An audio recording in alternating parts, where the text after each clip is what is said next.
저희들은 지금 이제 요한복음 3장까지를 이제 다 마쳤고요. 오늘 이 시간에는 요한복음 4장을 이제 들어가도록 하겠습니다. 먼저 요한복음 3장까지의 내용을 잠시 요약해서 말씀을 드리도록 하겠습니다. 요한복음 1장은 눈먼 이스라엘의 모습을 우리에게 보여주고 있습니다. 창조주께서 하나님과 함께 계셨던 그 말씀이 이 땅에 오셨지만 참빛으로 이렇게 오셨지만 사람들이 깨닫지 못하고 영접지 못하는 완악한 이스라엘의 모습을 1장을 통해서 우리에게 가르쳐주고 있습니다. 2장에는 가나의 혼인잔치와 성전을 정결케 하시는 예수님의 모습이 이제 기록되어 있습니다. 가나의 혼인잔치를 통해서 기쁨이 없는 민족, 기쁨이 사라져버린 이스라엘의 민족을 우리에게 보여주고 있고요. 그리고 성전을 정결케 하시는 예수님을 통해서 부패하고 더럽혀진 그 성전의 모습을 우리에게 가르쳐주고 있습니다. 3장 내용은 니고데모와의 그 대화 내용이 기록되어 있습니다. 이 대화를 통해서 영적으로 죽어있는 이스라엘의 모습을 우리에게 가르쳐주고 있습니다. 3장의 마지막 부분을 보시게 되면요, 예수님의 증언, 이 하늘의 증언을 거부하는 이스라엘의 모습이 여기에 기록이 되어 있습니다. 오늘 이제 4장을 이제 시작하는데요. 이 4장 본문의 내용은 우물가에 있는 여인의 이야기입니다. 아마 한 번씩은 다 들어보셨고요. 익히 알고 있는 내용이라고 생각을 합니다. 그래서 말씀의 제목을 사람 속에서 솟아나는 우물이라는 제목을 가지고 오늘 본문의 말씀을 전해드리도록 하겠습니다. 여기 등장하는 우물가의 여인에게는 5명의 남편이 이제 있었고요. 그리고 현재 있는 남편도 에게도 만족을 못하는 그런 삶을 살고 있었습니다. 어떤 여자가 6번 결혼을 했다고 하면 어떤 생각이 드십니까? 예수님 당시에 많이 이제 비난을 이제 받았을 겁니다. 오늘날에도 이유 불문하고 좋지 않은 시각을 아마 가질 것입니다. 이 여인은 완전히 망가진 인생, 파탄난 삶을 이제 살고 있었습니다. 아무도 이 여인을 거들떠 보지 않았고요. 하루하루 참 죽지 못해 살아가는 그런 인생을 살고 있었습니다. 어느 누가 이 여인과 만나고 싶어 할까요? 어느 누가 이 여인과 대화하고 싶어 할까요? 그러나 예수님께서는, 사람의 몸을 입으신 예수님께서는 이 여인을 만나기를 원하셨다는 거예요. 이 버림받은 땅에서 버림받은 삶을 살아가는 한 여인을 만나는 이야기가 오늘 제 본문의 말씀입니다. 요한복음 4장은 이제 새로운 전환점을 우리에게 이제 보여주고 있는데요. 예수님께서 지금까지 유대 땅에 계시다가 이제 갈릴리로 이제 떠나시는 내용이 이제 기록이 되어 있습니다. 이스라엘은 세 부분으로 이제 나누어집니다. 남부 지방은 유대 지방, 그리고 중부는 사마리아, 그리고 북쪽은 갈릴리 지방, 이렇게 해서 세 등급으로 지역으로 나눠지고 있습니다. 이제 사마리아는 이 갈릴리와 유대와 중간 지역에 있는 그런 지역이 이제 해당되겠습니다. 이것은 예표적으로 이 복음이 유대인에게서 지금 이방인에게로 전환되어 가는 그런 모습을 우리에게 보여주고 있습니다. 로마서 11장을 보시면 옛 올리브 나무 가지와 새 올리브 나무 가지 이야기가 이제 나오고 있어요. 옛 올리브 나무 가지가 이제 꺾여지고 새 올리브 나무 가지가 접붙여지는 이야기가 기록이 되어 있습니다. 옛 올리브 나무 가지는 유대인을 상징하고 있는 것이고요. 새 올리브 나무 가지는 이방인을 이제 상징하고 있습니다. 시대적으로 지금 이제 율법 시대가 이제 끝나고 은혜의 시대가 이제 열리는 것을 우리에게 보여주고 있습니다. 또 사마리아 그 여인을 통해서 우리가 알 수 있는 것은 무엇이냐면 복음의 진행 순서를 우리에게 알려주고 있는데요. 사도행전 1장 8절에 보시면 성령이 임하시면 유대와 사마리아와 땅끝까지 이르러 나의 증인이 될 것이다, 이렇게 말씀해 주셨는데요. 지금 이 내용이 지금 이제 축소판으로 우리에게 보여주고 있습니다. 예수님께서 유대 지방에 거하시다가 지금 이제 사마리아로 이동하시고요. 또 사마리아에서 갈릴리 이방 땅까지 이렇게 진행하는 복음의 축소판을 우리에게 보여주고 있습니다. 하나님께서 성경의 진리를 이제 알려주시는 방법에는 세 가지가 있습니다. 첫 번째는 무엇이냐면 대조법이에요. 대조법. 그리고 두 번째는 반복법입니다. 세 번째는 이제 유사법인데요. 첫 번째 대조법은 무엇이냐면 완전히 다른 내용들을 비교해서 하나님의 말씀을 이제 진리를 이제 알려주시는 거예요. 예를 들면 빛과 어두움, 생명과 죽음, 이런 식으로 완전히 극단적인 것을 대비해서 하나님의 말씀을 알려주십니다. 그리고 반복법은 같은 내용을 이렇게 반복해 주시는데요. 하나님께서는 이렇게 중요한 진리를 반복해서 성경을 기록을 통해서 우리에게 알려주고 계십니다. 세 번째는 이제 유사법입니다. 하나님께서는 진리를 알려주실 때 이렇게 같은 그 내용끼리 이렇게 묶어서 우리에게 진리를 더 명확하게 분명하게 우리에게 알려주고 있습니다. 요한복음과 같은 경우에는 대조법을 통해서 하나님의 진리의 말씀을 우리에게 알려주시고 있습니다. 요한복음 3장의 내용과 요한복음 4장의 내용이 이제 극단적인 대조를 이제 보여주고 있는데요. 요한복음 3장의 내용은 니고데모와의 그 내용이 나옵니다. 그리고 요한복음 4장은 사마리아 여인이 이제 등장을 하고 있습니다. 니고데모는 바리새인 남자였어요. 그러나 사마리아 여인은 이름 없는 한 여자입니다. 그리고 니고데모는 신분이 높은 사람이었어요. 치리자였고 이스라엘의 선생님이었습니다. 그러나 이 사마리아 여인은 비천한 신분의 소유자였습니다. 그리고 니고데모는 은혜를 받은 이 유대인을 이렇게 예표적으로 보여주고 있습니다. 그러나 이 사마리아 여인은 버림받은 여자를 이제 버림받은 사람들을 예표적으로 우리에게 알려주고 있는 겁니다. 니고데모는 명성이 높은 사내들인 공회의 회원이었어요. 그러나 이 여인은 도덕적으로 방탕한 그런 여인이었습니다. 니고데모는 밤에 예수님을 찾아왔죠. 그러나 예수님께서는 이 버림받은 여인을 낮에 찾아가시는 모습이 기록이 되어 있습니다. 예수님께서 니고데모를 향하여 반드시 다시 태어나야 하리라 이렇게 말씀을 해주셨고요. 이 사마리아 여인을 향해서는 예수님께서 하나님의 선물 생수를 가르쳐 주셨습니다.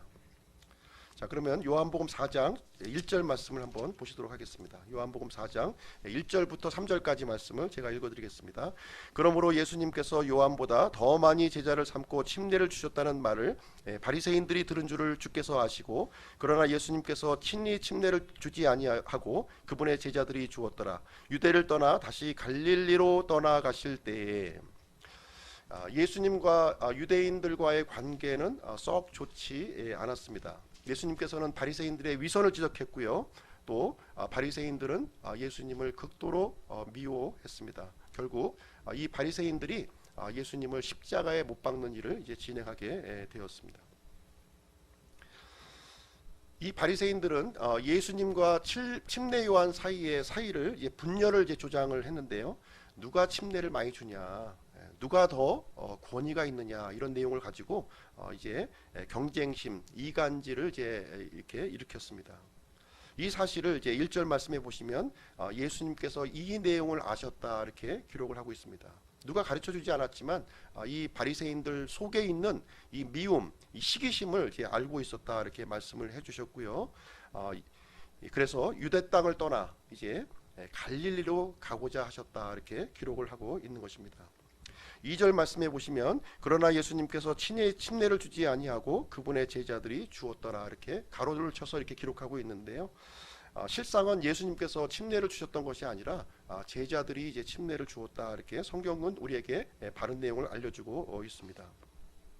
성경에서 침례를 누가 주느냐 하는 것은 대단히 중요하지가 않은 거예요. 누구한테 침례를 받았다, 누구한테 그 침례를 받았다는 것은 중요한 내용이 아닙니다. 권위를 위임받은 사람이면 누구든지 침례를 줄 수가 있는 거예요. 초대교회 때 3,000명이 구원받고 또 5,000명이 구원받았어요. 어떻게 침례를 주었을까요? 사도들의 권위를 위임받은 사람들이 침례를 다 주었던 것입니다. 그래서 우리 교회에 어떤 분이라도 교회에서 위임을 하면 누구든지 침례를 줄 수가 있습니다. 그래서 믿음의 고백과 주 예수님의 명령에 따라서 하나님의 말씀을 순종하는 것이 중요한 것이지 누구한테 받았느냐 하는 것은 결코 중요하지 않다고 우리에게 말씀하고 있습니다. 3절 말씀을 보시면 유대를 떠나 다시 갈릴리로 떠나가실 때에 이렇게 기록을 하고 있습니다. 예수님께서는 유대를 떠나 갈릴리로 가고자 하셨습니다. 그 이유가 무엇일까요? 그 이유는 이 3장 말씀에 이제 나와 있는데요. 3장 32절 말씀 보시면 그분께서 친히 보고 들은 것을 증언하시되 아무도 그분의 증언을 받아들이지 아니하는도다. 유대 땅에서는 이 예수님의 증언, 이 참된 증언, 하늘의 증언을 받아들이지 않고 거절했다고 이제 기록하고 있는 거예요. 그래서 예수님께서는 돼지에게 진주를 주지 않으시려 하셨고요. 진리를 구하는 사람들에게 지금 이제 가고자 하고 있는 것입니다. 유대 땅에서 이제 갈릴리로 가는 길에는 세 가지 경로가 있습니다. 첫 번째 경로는 어디냐면 지중해 해변을 따라서 이제 올라가는 길이에요. 두 번째는 사마리아를 관통하는 길입니다. 그리고 세 번째는 갈릴리 요르단강 동편 쪽을 통해서 우회하는 길, 이 세 가지 길이 이제 경로가 있었습니다. 가장 좋은 길이 어디냐면 예루살렘에서 가장 가까이 갈릴리로 갈 수 있는 길은 사마리아를 관통하는 길이었어요. 사마리아를 관통하는 길입니다. 이 사마리아는 교통의 요충지입니다. 그래서 지중해와 요르단강 그리고 갈릴리 또 이 유대 지방을 연결하는 아주 교통의 아주 요충지에 있었습니다. 갈릴리로 가기 위해서는 더 좋은 길이 없었어요. 그런데 대부분의 유대인들은 이 길을 통과하지 않으려고 했다는 거예요. 왜 그러냐면 사마리아인들과 유대인들 사이에는 굉장히 안 좋은 역사적으로 안 좋은 그 배경을 갖고 있습니다. 그 배경에 대해서 잠깐 좀 말씀을 드리도록 하겠습니다. 이 사마리아 지역은 이제 어떤 지역이냐면 북이스라엘에서 중심지가 되는 지역이에요. 북이스라엘 그 10지파에 해당되는 북왕국에서 중심지에 해당되는 지역이 사마리아 지역입니다. 여호수아기에 보시면 에브라임과 므낫세 반지파에게 할당된 지역이 바로 이제 이 사마리아 지역입니다.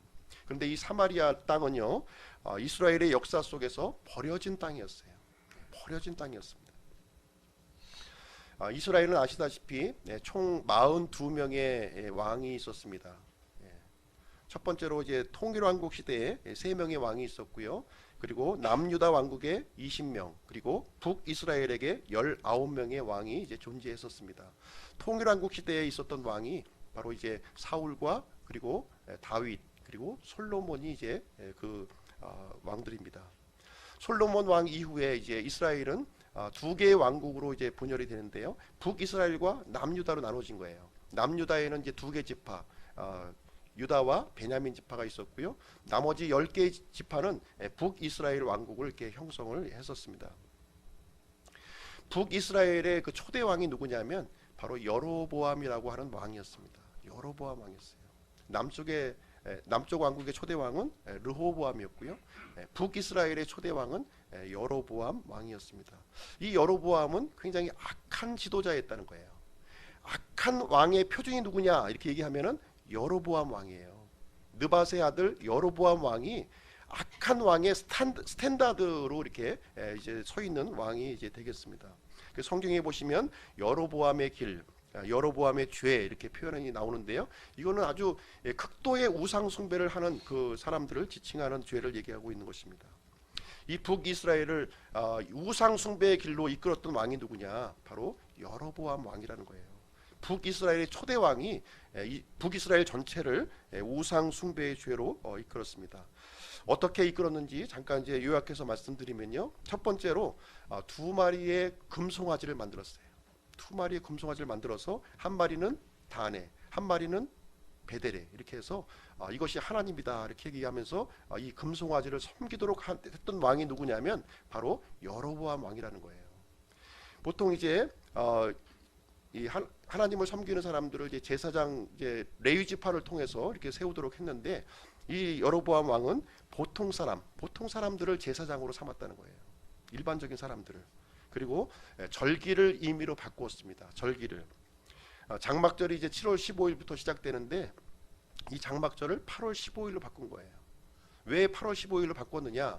남쪽 지역보다는 북쪽 지역이 추수가 좀 늦은 겁니다. 그러다 보니까 한 달 늦게 추수한 때에 맞춰서 8월 15일로 이렇게 바꿨습니다. 이 여로보암 왕은요, 예배의 대상을 바꿨고, 예배의 장소를 바꿨고, 예배의 시간을 바꿨고, 예배의 직무자들을 바꾸는 아주 사악한 일을 이제 진행을 했습니다. 그래서 북이스라엘 전체를 우상 숭배의 길로 이끌었던 왕이 되겠습니다. 이 왕국은 오래 지속되지 아니했고요. 주전 722년 경에 아시리아라고 하는 아주 포악한 제국에 의해서 멸망을 당하게 됩니다. 이 아시리아 왕은 강력한 이주 정책을 이제 펴게 되는데요. 이 사마리아 지역에 이방 민족들을 이쪽에 이주를 시키게 돼요. 그래서 그 지역에 살고 있던 이 유대인들, 이스라엘 사람들과 이제 결혼을 하게 되고 이제 피가 섞이게 되는 순수 혈통을 잃어버리는 일이 거기에서 발생을 하게 되었습니다.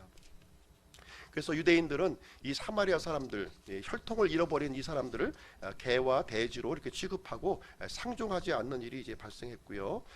또 최근에 또 있었던 일은 무엇이냐면 바벨론 포로로 들어왔을 때, 유대 민족들이 바벨론 포로로 들어왔을 때 사마리아 사람들이 이렇게 동맹을 제안을 했어요. 그런데 유대인들은 이 제안을 거절하면서 관계가 더 악화가 되었고요. 이 사마리아 사람들은 유대인들이 성전을 짓고 성벽을 건축할 때 아주 적극적으로 반대했던 사람들이 바로 사마리아 사람들이에요. 그래서 유대인과 사마리아인들은 서로 이제 돌아올 수 없는 그 강을 넘어버린 그런 관계에 놓여져 있었습니다. 바로 이런 상황에서 예수님께서는 반드시 사마리아를 통과해야 되겠다. 지금 이제 이렇게 얘기를 하면서 사마리아로 이제 들어가시고자 하는 것입니다. 이 말씀을 통해서 우리는 예수님의 이 강력한 의지를 우리는 살펴볼 수가 있고요. 특별한 목적을 가지고 사마리아로 들어가시는 모습을 우리는 생각해 볼 수가 있습니다. 예수님께서 왜 사마리아로 들어가시고자 했을까요? 34절에 보시면 나와 있습니다. 요한복음 4장 34절.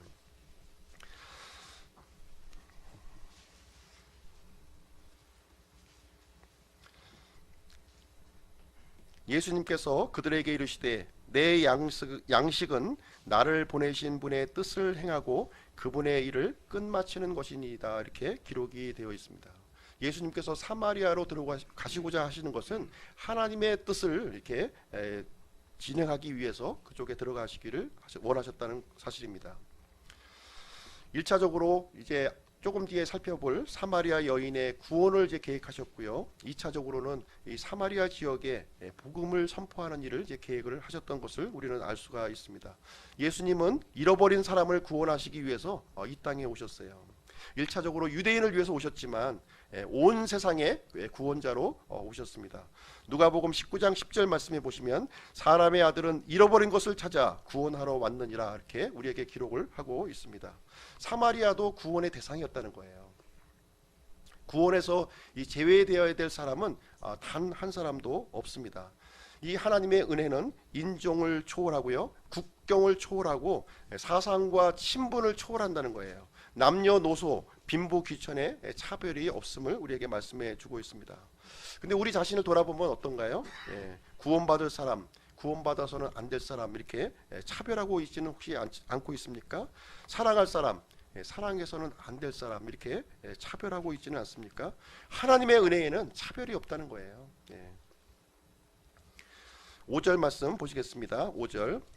그때 수가라 하는 사마리아 도시에 이르셨는데 이곳은 야곱이 자기 아들 요셉에게 준 구역이 가깝더라. 6절. 이제 거기에 야곱의 우물이 있더라. 그런즉 예수님께서 여행에 지치셨으므로 우물에 그대로 걸터 앉으시니라. 때는 6시쯤 되었더라. 수가성이라고 하는 동네가 여기 이제 등장을 하고 있습니다. 아주 작은 동네예요. 아마 많아도 50가구 정도 되지 않았을까 하는 그런 적은 마을입니다. 이 수가성이라고 하는 마을의 입구에는 오래된 우물이 있었다는 겁니다. 역사 깊은 우물이었고요. 2000년 동안 마셨던 그 우물이었습니다. 마을 사람들에게는 젖줄과 같고 생명과 같은 그런 장소였습니다. 예수님은 유대 땅에서 이렇게 이동하시면서 많이 이제 지쳐셨고요. 이 야곱의 우물에 그대로 털썩 걸터 앉으셨다 이렇게 기록을 하고 있습니다. 예수님께서는 우리 사람들이 겪으시는 모든 것을 다 겪으셨어요. 배고픔도 겪으셨고 갈증도 겪으셨고 피곤함도 이렇게 다 겪으셨습니다. 히브리서 4장 15절 말씀에 보시면 우리에게 계신 대제사장은 우리의 연약함의 감정을 몸소 느끼지 못하시는 분이 아니요 모든 점에서 우리와 똑같이 시험을 받으셨으되 죄는 없으신 분이시라 이렇게 기록을 하고 있습니다. 예수님은 우리 인생이 받아야 될 모든 이런 그 고통을 똑같이 겪으신 분입니다. 예수님과 우리 사이에 차이점이 하나 있다면 예수님은 죄가 없으시다는 거예요. 성경에 보시면 우물에 대한 기록이 이제 많이 이제 등장하고 있는데요. 우물과 관련된 내용을 잠깐 이제 소개를 좀 해드리도록 하겠습니다. 가장 처음에 등장하는 그 우물에 관련된 기사는 어디에 나오냐면 아브라함의 그 첩 하갈을 통해서 우리는 이제 우물을 살펴볼 수가 있습니다. 이 아브라함의 첩 이집트 여종의 이 하갈을 통해서 우물이 이제 두 번 이제 등장하는 기록이 나오고 있습니다.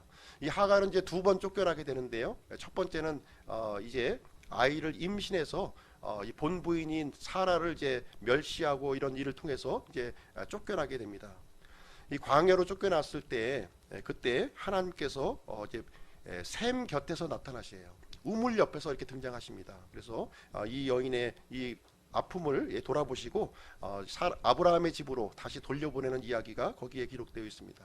두 번째 또 쫓겨나는데요. 그때는 아이가 이제 출산하고 이스마엘이죠. 이스마엘이 14살 되었을 때 이제 이스마엘과 이삭이 서로 이제 싸우는 일이 이제 생기는 거예요.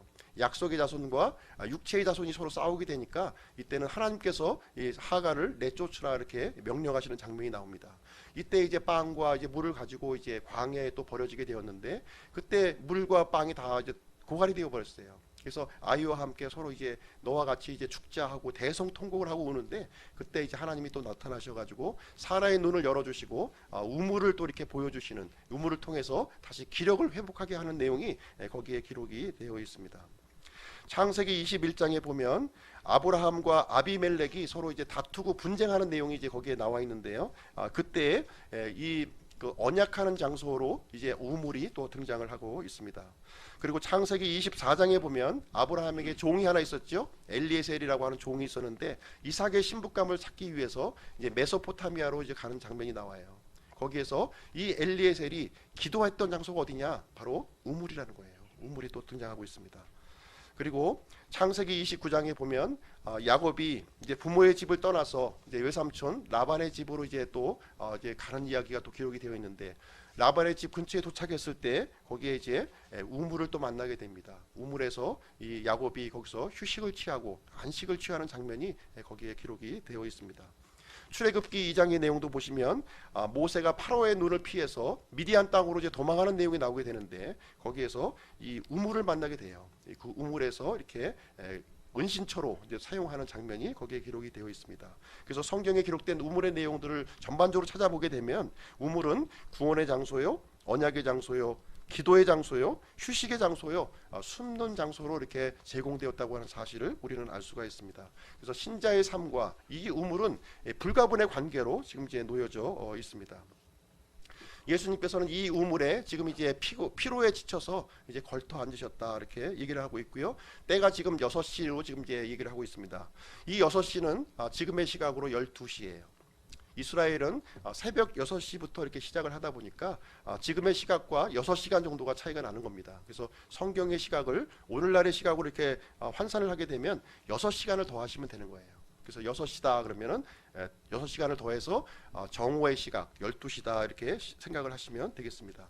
중동 지역에서 이제 아시다시피 12시 정오의 시각은 가장 더운 시각이고 햇빛이 가장 강하게 내리쬐는 그런 시각입니다.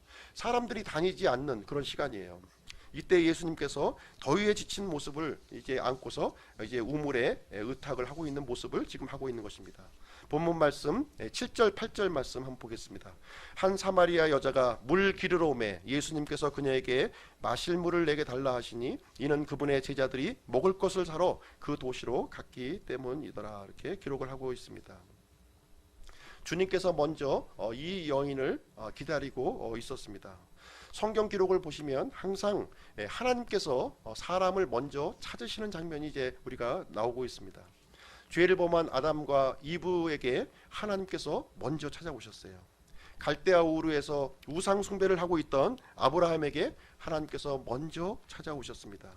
에서의 눈을 피해서 도망하던 야곱에게 하나님께서 먼저 찾아오셨습니다. 미디안 땅에서 양을 치고 있던 모세에게 하나님께서 먼저 찾아오셨습니다. 예수님의 제자들을 박해하기 위해서 다마스쿠스로 살기등등해서 가고 있던 그 바울에게 예수님께서 먼저 찾아오셨습니다.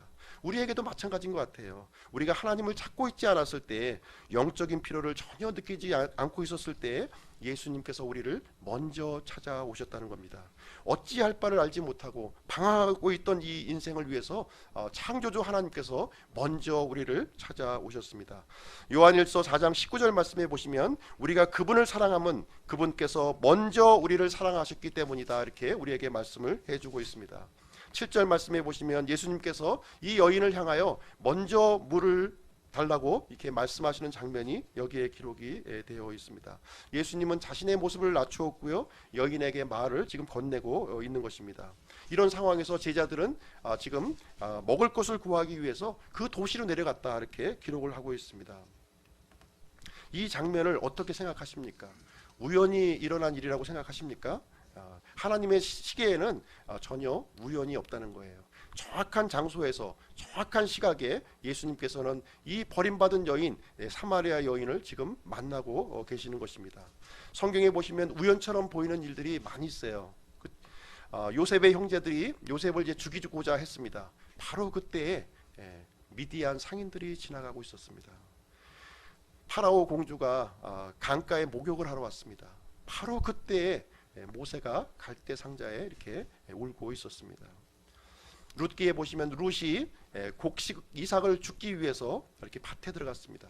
바로 그때에 보아스를 만났습니다. 또 여리고성에 2명의 정탐꾼이 이렇게 방문했을 때 바로 그때 들어간 장소가 어디냐면 창녀 라합의 집에 들어갔다는 거예요.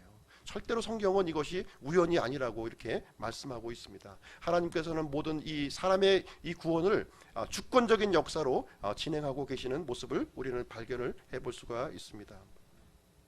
예수님은 여인을 위해서 기꺼이 시간을 내주셨습니다. 1대1로 만날 수 있는 그 장소와 시간을 이렇게 마련을 해주신 것입니다. 버림받은 여인, 비난받는 여인, 인생이 파탄받은 여인을 위해서 지금 이제 찾아오셨고요. 예수님은 이 여인을 위해서 중재자가 되기를 기꺼이 원하셨다고 하는 사실입니다. 예수님은 하나님과 사람들 사이에 중재자가 되시는 거예요.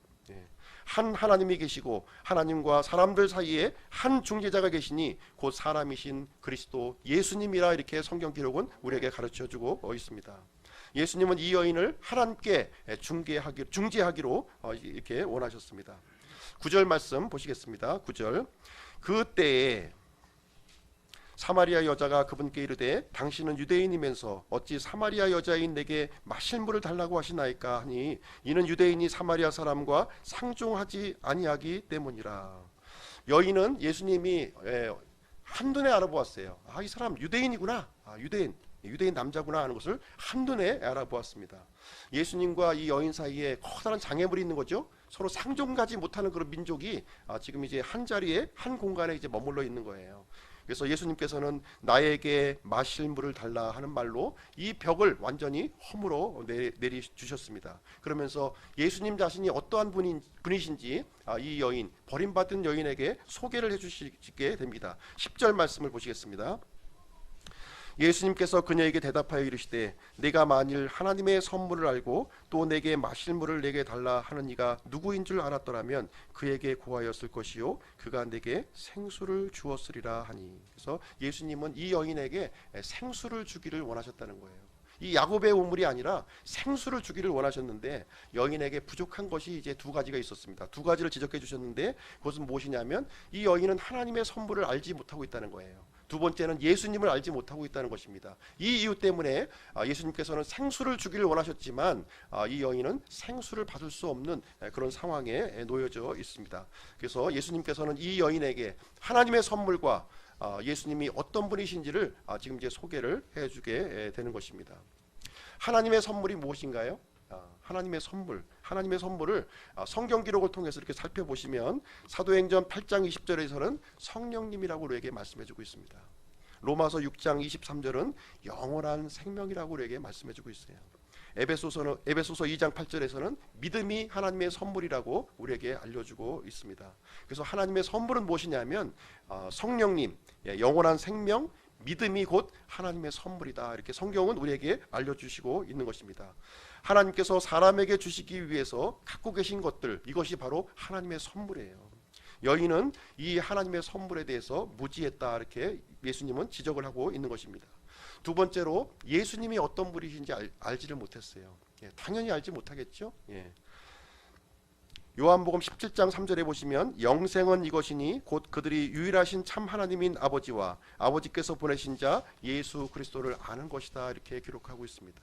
예수님께서 주시고자 하는 이 생수를 받기 위해서는 하나님의 선물이 무엇인지 알아야 된다는 거예요. 두 번째는 하나님의 생수를 주시는 분, 바로 예수 그리스도가 누구시냐, 이 사실을 알아야만 생수를 받을 수 있다. 지금 이 얘기를 여인에게 자상하게 지금 이제 설명해 주고 있는 내용이 이제 되겠습니다.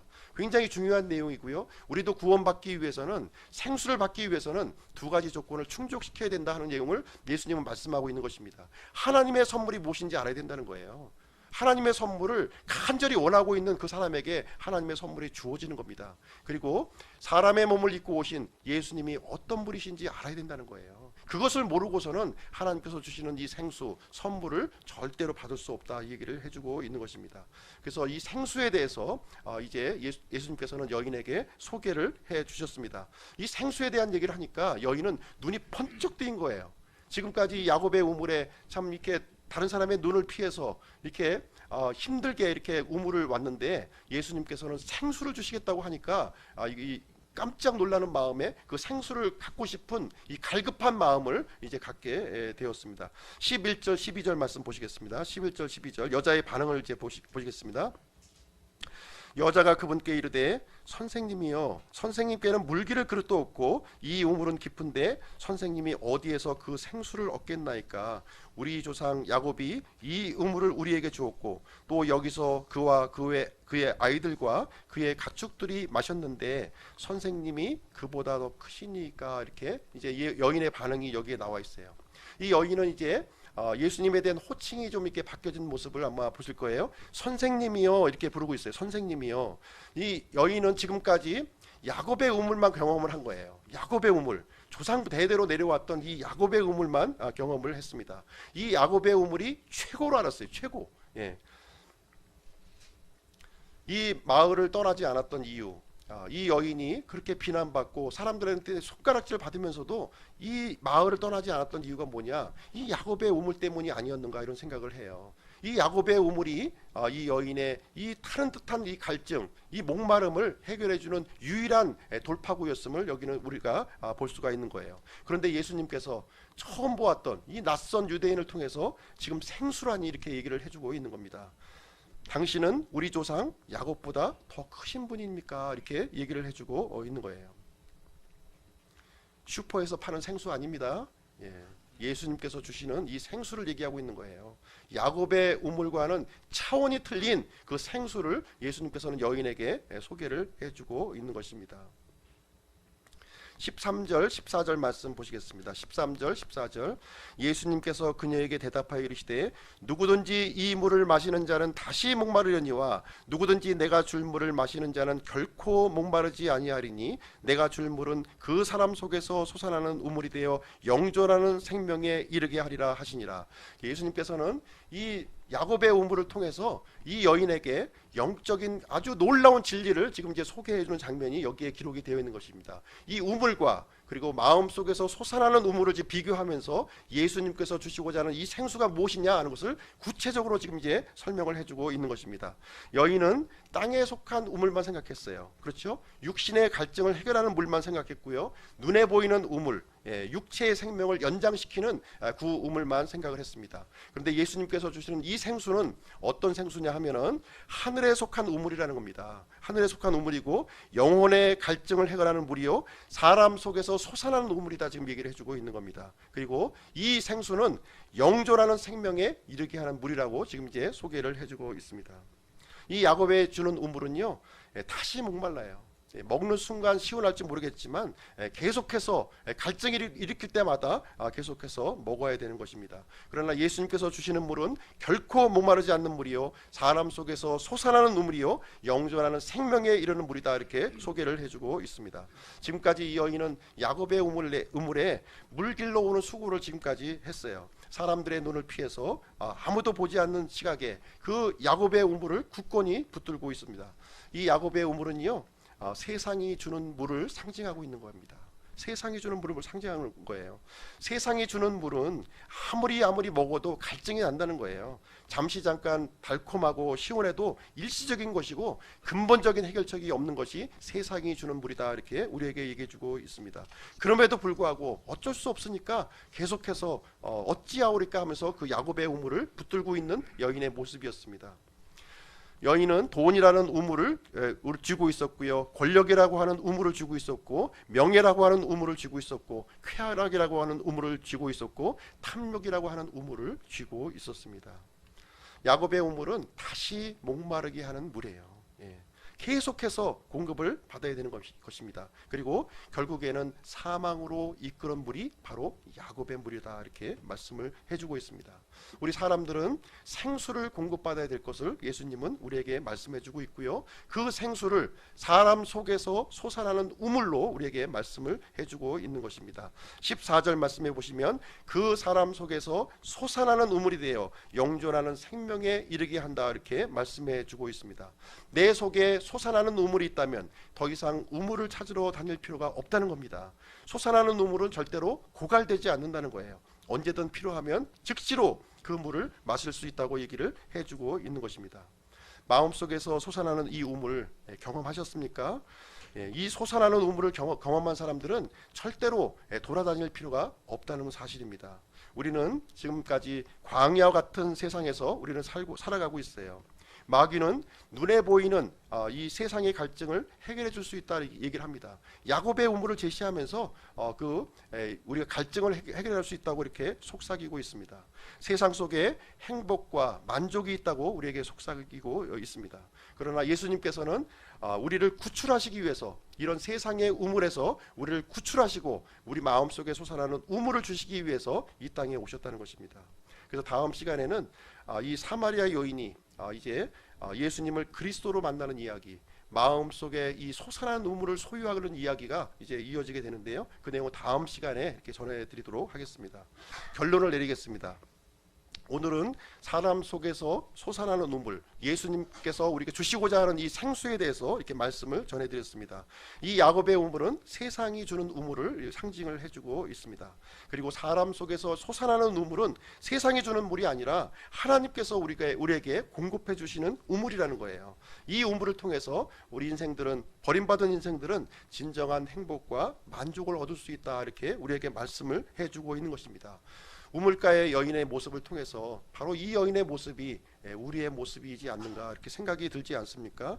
우리는 무언가 간절히 이 여인처럼 구했지만 우리는 잘못된 것을 지금까지 찾아왔다는 거예요. 그러나 예수님께서는 우리 사람들이 진정으로 소유해야 될 그 생수를 주시기 위해서 이 땅에 오셨고, 이 버림받은 여인에게 먼저 지금 찾아오셨고 먼저 말을 건네시고 하나님의 선물을 소개하는 내용이 여기에 기록이 되어 있습니다. 그래서 우리는 창조주 하나님, 이 창조주 하나님 예수님께 이 마음속에서 솟아나는 우물을 우리가 요청하기만 하면 된다는 거예요. 요청하기만 하면 그 갈급한 마음을 주님께서는 들어주시겠다, 이렇게 우리에게 말씀해 주고 있습니다. 우리 다 같이 계시록 22장 말씀을 한번 보시겠습니다. 계시록 22장.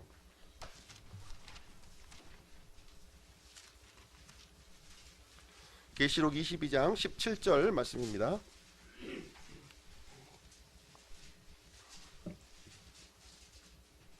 한 목소리로 읽겠습니다. 시작. 성령과 신부가 말씀하기를 오라 하시는도다. 듣는 자도 오라 할 것이요 목마른 자도 올 것이요 또 누구든지 원하는 자는 값없이 생명수를 취하라, 이렇게 말씀하셨습니다. 우물가의 여인처럼 우리가 하나님의 선물을 간절히 우리가 요청하면 하나님께서는 값없이 이 생명수를 주시겠다고 우리에게 약속을 해 주셨습니다. 여인에게 말씀해 주셨듯이 생수를 받기 위해서는 두 가지 조건이 필요하다는 거예요. 두 가지 조건. 하나님의 선물이 뭔지 알아야 된다는 거예요. 이 하나님의 선물을 야곱의 우물과 비교해서는 안 된다는 겁니다. 영적인 물을 우리에게 말씀해 주시고 있는 것이고요. 이 영적인 물, 영적인 간절한 갈급함이 우리에게 있어야 된다고 하는 사실입니다.